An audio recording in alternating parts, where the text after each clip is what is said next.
We've got the electricity retail market where the consumer can actively participate in this fantastic ticket market commentary that most of the customers are actually choosing to go with amber, which is essentially like playing on the stock market for customers in electricity, but thank goodness we've got the technology in place to make it happen in the background because consumers don't really want to be day traders in electricity.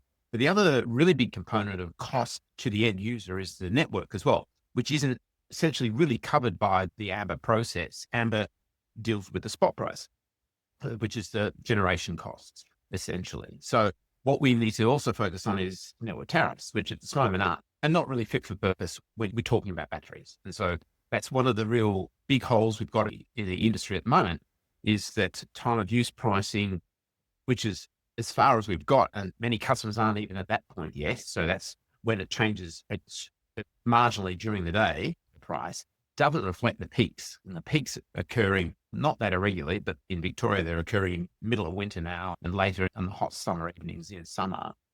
So we need tariffs that will allow the batteries to operate in those periods and be drawn and incentivized to operate in those periods, because that will then recover or save more network expenditure and reduce costs for everyone involved. So the amber being the generation focus is fantastic, but we also need to up our game in terms of network pricing and work out how we can get the consumer exposed, those that want to be exposed to critical peak pricing on the networks that will save literally billions of dollars in this space.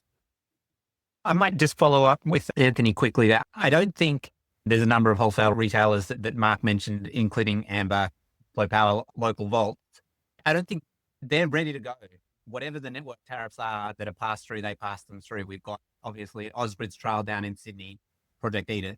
It's been a really valuable example of how you can have dynamic tariffs, and there are retailers packaging them up into very simplistic offers for customers that want that, and other retailers packaging that up into really dynamic offerings such as Amber. I don't really think we should look to retailers to solve that piece. They've got a system in place. And so now the gap is the network tariff. And I think we're going to see over the next few years more and more of the networks trialing these dynamic tariffs led by Ausbrid's work. I'd also highlight, maybe it'd be interesting to hear what Dave's thoughts are on this. We see two pathways here.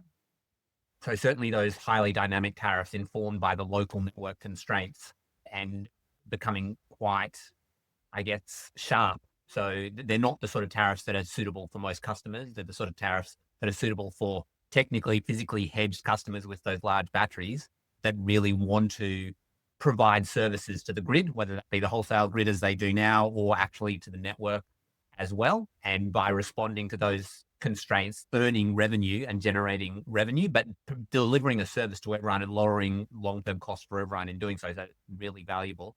So tariffs are one pathway, but the other pathway is really those flexibility markets. And we've seen some trials of that in Australia as well.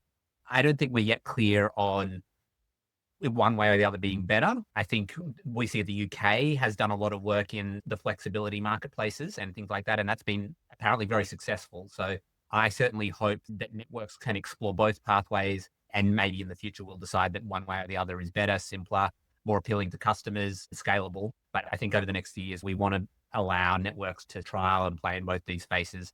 And while we're doing that, giving customers really good opportunities to deliver services that can lower cost for everyone. Okay, thank you. Ricardo? Yeah, look, again, every time we jump into one of these forums, Sahel, I think it's very easy to start overrepresenting the reach of not even a prosumer, the very early tweaky end of the bell curve.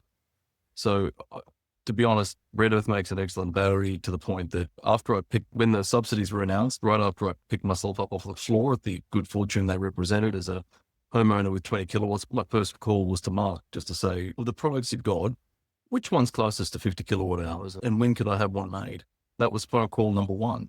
And to the point that I'll tell anyone listening, it's scientifically proven a Red Earth battery makes you 15% cooler. You should get one. But that being said, it is an early adopter product. We have many batteries on the market. The vast majority of them are not traded. So there's over 200,000 households in Australia. I think we're cruising past 250 at the moment that have energy storage. We've mentioned Amber severally on this call already. Amber's got less than 10,000 customers on Smartshift. That's less than 0.5% of the Australian market, and an equally vanishing perspective of those that are orchestrated for batteries. accordingly. So it's great that we talk to them, but let's go back a bit. Ross mentioned we can reduce the volume of marginal utility scale generation. Yes, but not the cost at the moment. So the cost of doing so with big batteries works, with home batteries doesn't quite yet work. So we do have a market spread type issue. We need to basically keep investment signals ahead of falling price spreads. So storage arrives faster than old peaking generation disappears. That's an argument that works well for large energy storage. It doesn't quite work as convincingly for small energy storage. Again, what do the subsidies mean? It depends a lot on the OPEX. And I think this is a good part of the discussion that we're getting into now.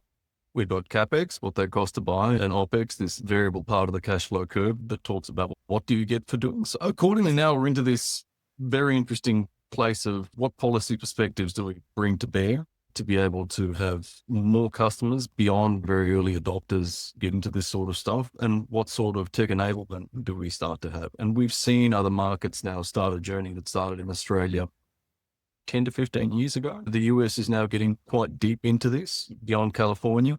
There's now a regulated role for a box at the edge that does things to these ends, which is actually really important because we'd burned lots of taxpayer money in Australia in the last 10 years talking about companies that could do it all over APIs. Wouldn't that be wonderful? No nerd bits at the edge and so on and so forth. And many engineers sat back and said, oh, that's not work.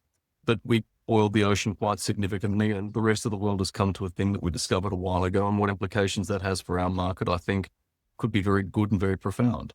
There is a need for technology. There is a need for consumers to embrace a box that does things, whether it lives in the sky or at the edge, that basically takes what is an increasingly dynamic or an occasionally dynamic or a price signal that is volatile in time, however we want to call it, and does things with their stuff at the edge while preserving their amenity. And that's not been a hump that too many customers wanted to get into. It opens up a whole raft of questions saying, where do you get the box? Isn't compatible with your battery? Do you trust that box? Does it work with your tariff? What's the front door for acquiring a solution that does all of this sort of stuff? That last question has less to do with the capital cost of anything, and is where a lot of this stuff fails in market quite convincingly and quite repeatedly. I think the most exciting things we see in Australia now are that there are some themes that are starting to resonate at a barbecue type level. So there's many more people talking about amber and local vaults and the rest of it than there are customers that they have. That's a good thing, right? Because the knowledge is starting to be socialized, the knowledge that there is another way to do things. And you might not have the trust or interest today. The more people call you up saying, have you got solar? Do you want a battery? So on and so forth. Tomorrow it's better. We increasingly have networks. Again, Peter, at risk of being off your Christmas card list, some would say extending their monopoly. Some would say normalizing and democratizing access to technology solutions that increase orchestration in good and meaningful ways. Both viable dimes on the same opinion. But the point is, this very techie stuff that has been the cohort of people and engineers needs to be normalized so that products that still have high CapEx but have wonderful OPEX possibilities and perspectives can be leveraged by the vast majority of households in Australia. We're not quite there yet, but if there's one good thing to come out of the subsidies, is it starts a discussion with a lot of people about how they might want to get there. That's the best news we've got today.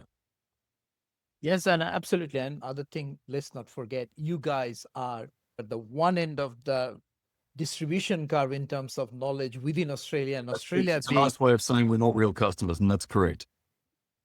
No, but I'm saying that knowledge-wise, they're most aware, and Australia being very ahead compared to the rest of the world, especially in Asia and other places. So the home battery, the impact that will have in a developing country context, it could be quite different because unreliable electricity is there. They don't have a wholesale electricity market, and they may not have the best standards in supply. So basically something that gives you electricity. So that's what I was quite intrigued when Peter started saying, hey, I'm running induction cooktop on this one. So I think that aspect also very important because while Australia is moving and you're talking about how do we rationalize network tariffs. It doesn't help us. This is a very important point.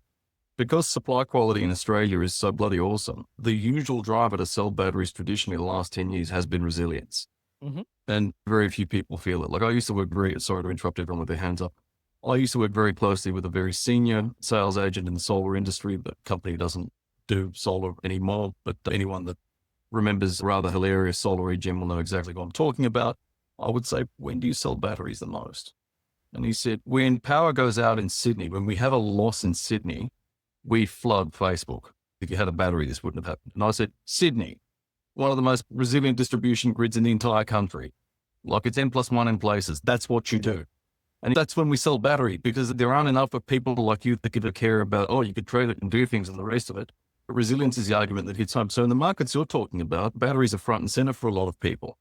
Can we leverage our telephone exchanges? Like you'd be aware, Sahel, there are parts of the world where people tap their phone exchanges because a telco asset has to be up the entire time. So there's reliable power there. Let's get into that, whether it's legal to do so or not. And the fact that you might not need a diesel genset and the threat of getting diesel, not be able to generate on site and store on site and be resilient on site, that's like these customers. But for many Australians, not the same. Okay. Anyway, Mark, you had your hand up for a long time. Yes, go ahead, Mark. You had a comment. Some of you have made this comment as well. I love this nerd talk, by the way. So again, not to throw this out too much, but as you indicated, we're not the customer. And in actual fact, neither are our current customers. We're still in the early adopter phase. We haven't even moved into the early majority phase, in my viewpoint. We're slowly getting there now, but even solar is just in the early majority phase.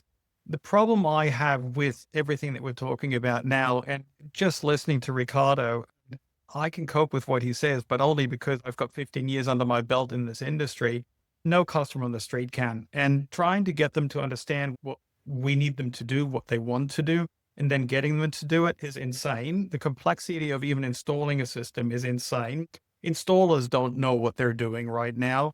And trying to get a customer to understand that this is a viable way for them to actually save money and it is actually relatively risk-free in this market, it doesn't compute. We have an issue here that we're still very immature in our viable mass market solutions to this problem. We're still very early on. And as Ricardo said, it is technology right now. We've got the missing, but it's more than that, making it easy. It needs to be iPhone level easy. It needs to be turn it on and use it straight away. And it's not. And that's not necessarily only a function of regulation. Yes, we don't necessarily have the regulation. We don't necessarily have the underlying markets to support this today, but it's also a function of simply ease of use. People haven't yet gone down that route. Yep. And this includes us, by the way. So we are working on that, but it's a non-trivial problem. It's just a mindset shifting, right? When the solar came in, people will ask, does it really work, right? Now, no one asked that question 10 years down the track. Okay, Ross. I think Dave might have been ahead of me. Okay, sorry, I didn't see that. Okay, go ahead. Thanks, Ross. Yeah, just on the resilience, I live in the Tweed Valley. We get bushfires, floods, even cyclones. That's not very often. Last weekend, we had some micro-light idiot land in the power lines and take out the entire valley for 5 hours. He managed to land over the river so no one could actually reach him. So yeah, resilience is important, but I think to bridge the gap between what Ricardo's talking about and what Mark's talking about, I think there's really two camps of customers. I think there's one customer who just says, I've got my solar. If I just had a battery, I could pretty much go off grid, right? 90% of the time I could supply myself. I could stick it to these retailers who I hate and I don't trust, stick it to this complicated market I don't like, really go 90% self-sufficient. And for me, that's the irrational customer because they don't really worry if they're paying twice as much to get that independence. They're just happy to stick it to the man. And then we have the opposite end of the spectrum, which is what Mark's talking about. The amber guy says, I can make some cash out of this, right? But of course, you can only make some cash out of this if the costs come down. So now we're seeing the subsidy and we're seeing it's a bit of a no-brainer, get the 50 kilowatt hour battery and just trade it and you're going to make money. So now that camp is becoming potentially dominant. So I think you have to be really careful to say, okay, we've got 200,000 batteries and only 10,000 on amber. But is that because the 190,000 is just legacy sort of preppers who want to go off grid and the 10,000 is the vanguard, the new guard who's looking to make money from trading? And it could be either. I'm not saying it's one or the other, but I think it's interesting to see these two camps. And retailers are valiantly trying to bridge the gap and say, can we have a bit of both? Can we have the prepper who's also prepared to let their battery go and let us trade it for a bit and we'll give them a bit of money? And everybody hates that because the prepper says, no way I'm going to let a retailer control my battery. And the amber guy says, hang on a sec, I'm only getting 10% of the value. Why don't I just go the whole hog, 100% of the value, cut out the middleman? So nobody seems to be very interested in this sort of the middle way of trying to get this sort of conventional VPP. Maybe maybe we'll have 3 camps in the future, but that's the way I see it developing. Okay, Ross, you didn't have any comments now? Customers are not a monolith, right? There is no precise definition of what the customer is. They come in all sorts of different shapes and sizes. There are some that are adequately represented, some small percentage by the sorts of faces on this call, right? The engineering, electronic, nerdy, techie types who will give everything a crack and who will respond to a policy announcement with, hey, Mark, what's your biggest battery? Can I install it in my house tomorrow, please? There's a portion of those. There's some at the other end that are completely disengaged, who struggle even to understand the English that's written on their energy bill, much less the difference between kilowatts and kilowatt hours on their energy bill, right? And then in between, you got a whole spread. This is a question that comes down to consumer behavior, right? Are they going to acquire a particular technology? Are they going to use it in a particular way that other stakeholders might prefer and might wish to incentivize them to? If you're talking about influencing consumer behavior, that piece of them not being monolithic is important because different consumer groups will respond to different things. If I consider the EV owning consumers as an example, if we want those people to behave in a grid friendly way, what that means is please charge your car in the middle of the day if you can, or in the middle of the night if you can't charge in the middle of the day. And please, for the love of God, not at 6 PM on a very hot or very cold day, because we need that capacity for other things at those times. There's a whole spread of ways that can be achieved. The simple tariff-based approach, something like AGL's Night Saver plan, they've got north of 20,000 people on that plan, charging for the most part middle of the day off their own solar or middle of the night when it's really cheap. The team over at Origin, they've got an orchestration arrangement that reaches out to the car, tells the car what the limits are in a dynamic fashion, and they both show a really sharp price to the consumer for engaging. Origin also have thousands of customers. Different proposition. One proposition is we give you the sharp price and you take care of it. The other proposition is we orchestrate it and customers can choose. We are going to see a whole spread of that. If I reflect on that question about the networks and what the networks can do, United Energy, eastern suburbs of Melbourne, had a plan called Summer Saver, still runs today, dates back to 2015. So it's been running for 10 years. That's not a tariff-based plan. That is, the network sends you a text message and says, tomorrow, can you give us a chop out between 3 and 5 in the afternoon? And we'll have a look at your smart meter data. And if you indeed gave us a chop out, we'll drop cash in your bank account. Really simple. There's tech at the edge. The tech at the edge is the smart meter and the consumer's phone. Could something like that be rolled for batteries? Give us a chop out tomorrow afternoon, export for your battery? Yeah, probably. Would it be optimal? No. Would it be useful? Maybe. Do you think that disengaged customers will actually go out and buy batteries? Because it's pretty complicated. Like Mark said, even the installers don't fully understand. It seems to be like bleeding edge at the moment. Maybe in a few years' time when, everyone's neighbor's got it like solely. But at the moment, do we have to cater for those disengaged customers, or are there enough engaged customers who says, I know how I'm going to use my battery. I've got a good idea. I'll find a way to do it. I understand a kilowatt and a kilowatt hour. Otherwise, I probably wouldn't be buying a battery. Or do we have to worry about these people who are way down that sort of knowledge curve, given they're not going to be in this early adopter phase? Yeah. So I think if I consider solar as the example, 2006, there were about 1,100 solar installations done in the country in that year. 2011, there were about 360,000 done, right? It moved very fast off the back of intervention. We have world-leading numbers of rooftop solar in this country, right? Not world-leading gigawatts anymore. Someone else has taken that crown from us, but world-leading numbers of homes with rooftop solar as a percentage. But there's still a majority of the homes that don't have rooftop solar because there's a lot of housing stock and there's a lot of people who are either renting or have, for whatever other reason, not engaged in this transition to rooftop solar. Batteries will play somewhat similarly. There will be a portion of homes in this country that never have a battery, no matter what you do, because the consumer either doesn't want one or isn't interested or has other priorities. It's not necessary at this point in time to try and figure out how to catch the last 2%. What we should be looking at is how to catch the first 2, 5, 10%. At least that's my view on that. Okay, Ricardo. So I'll go the other way, because for my sins, I've worked as an engineer developing the stuff, but I've also worked for retailers trying to sell the stuff, and worked for companies that have to build and assess markets, and for consultants that come into companies and do that. Yes, it is one or the other thing. As Dave said, is there a model? Is it one big market or is it one or the other? There are definitely segments. They're not monoliths, but there are segments, and the segments are extraordinarily lopsided. Extraordinarily lopsided. So it's not the last 2%, it's the 85 to 90% that's currently not accessed. The running joke in electric vehicles right now, if you're selling cars, for the sake of argument, is that we've sold an EV to every retired engineer that wants one. We now have to deal with the mass market.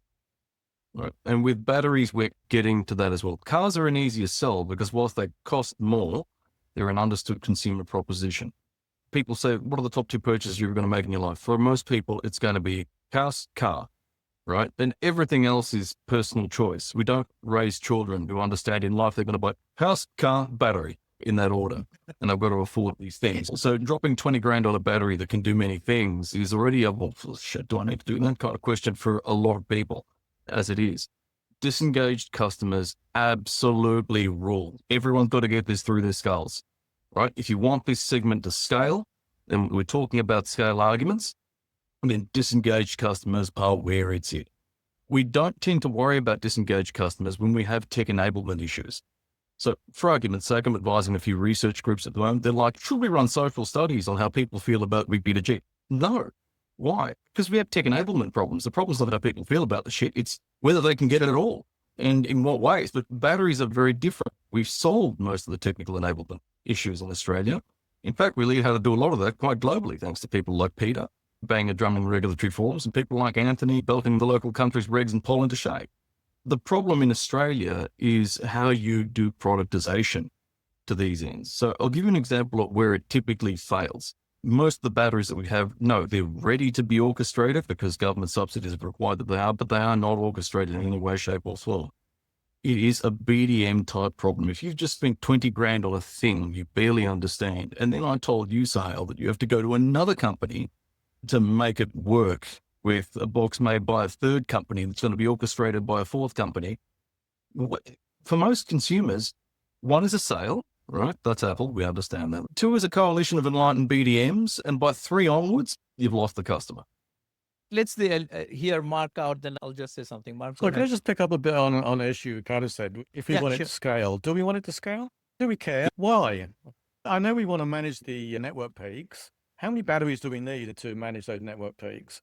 Apart from that, what's the benefit of a home battery? Why don't we just build big batteries, the big batteries like 1,000 or 10,000 small home batteries? What's the point? What are we trying to do? And if we are trying to scale, are we trying to get to 5%? Are we trying to get to 10%?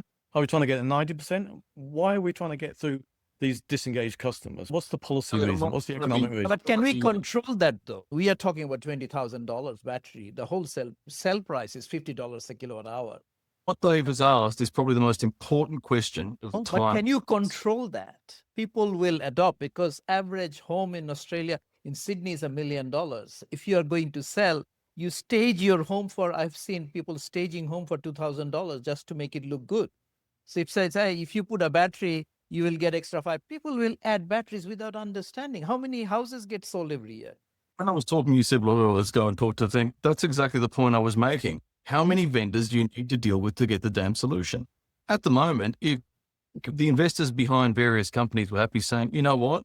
Our customer's no longer the customer. Our customer's the Commonwealth Bank of Australia.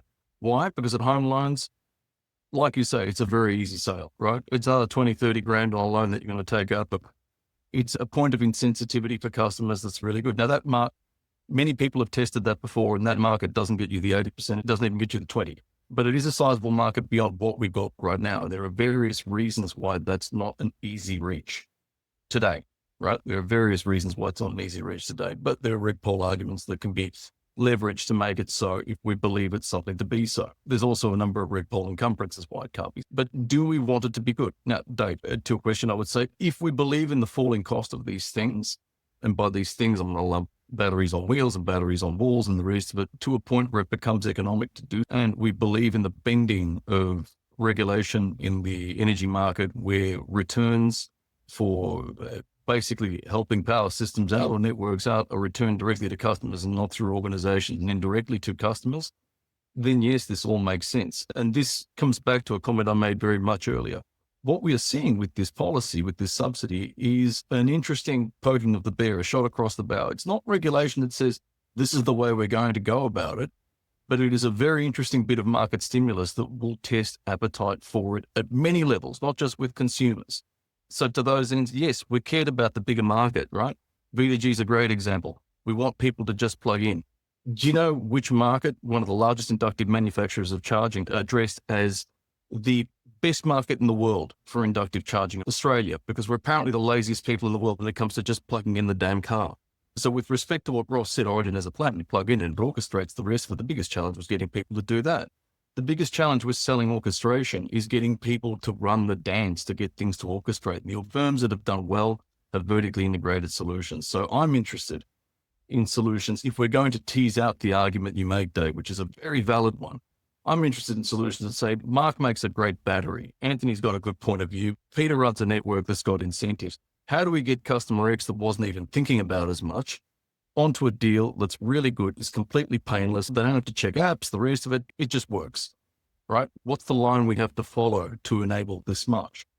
And Mark is correct. We are a ways away from that. And to your end, yes, we want the disengaged customers, 100%. If we're doing this for beyond niche industries, we want the disengaged customers, not least because cost trajectories indicate we've got a reasonable chance of getting them.